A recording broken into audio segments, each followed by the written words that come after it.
My name is Joseph Wairoto Kabugi, Kenya, 41 years. No, I have not been in the army. I have really had a difficult time. I was struggling back at home. And so the job opportunity came. What I know is just whatever salary they promised.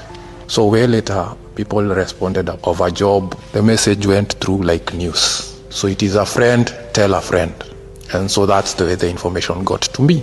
There was an agency that offered that process. That you can join the Russian army, you don't need to pay anything. They will cater for everything, even the air ticket and everything, to come all the way. So we came in, we were picked, filled the contract, promised that you won't go to anything about war, you will do something to do with your profession. I'm a computer science engineer, so I more understands of gadgets, the systems, because I have installed in terms of CCTV, radio stations and stuff. Those are the things that I used to work with. When we came to Russia, most of us came just blank. After signing the contract is when we went to training, where we were trained for 3 weeks. The normal training of using a gun. For me, I was not really prepared, because in the real sense, how do you prepare in 3 weeks to go and fight a war? I was afraid. We crossed to the river using a boat. We were 2. What was the point, mission point? I didn't know by then. Yeah, but what did you see? Along the way, our dead soldiers. Russian dead soldiers? Yes. What did you think about it in that period of time? That I'm dead. By then, I got an injury from a drone. So you came to Kupiansk. What happened next? And they told me they are going to retrieve me all the way back. So by the time I was moving from that mission, I knew I was going all the way back, but it didn't happen. I didn't know, but I was kept somewhere. You know, in literally sense, you're not talking to the commander at all because of the language barrier. Generally, a few words that I know: Dawai, partially.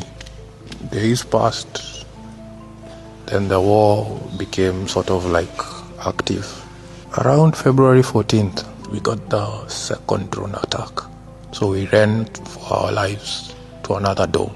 Since I don't sleep a lot, I went to watch what you call Paslushet. One of the Russian soldiers moved out to get water and food, because most of the time you are generally looking for food and water. Mostly we didn't shoot, we didn't do anything. We just had to look for something to eat, because it was time for me to go back. So when he went out the first time, he brought in water and food, make us at least stay longer. The second time he went out, and that's where he was captured. He had to redirect them to where we were. That's where we got captured. I didn't understand, because the other soldier moved out and he told me to follow. So by the time I followed out, very kind, because they had an option, either to shoot us or to let us leave.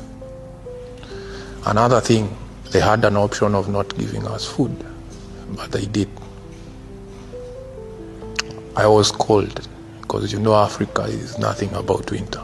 I was given jackets and everything. In fact, I think there were more. Yeah. I got to meet people who are kind. My advice: don't join war. Don't join the war of Ukraine and Russia. Be safe. Stay in your country.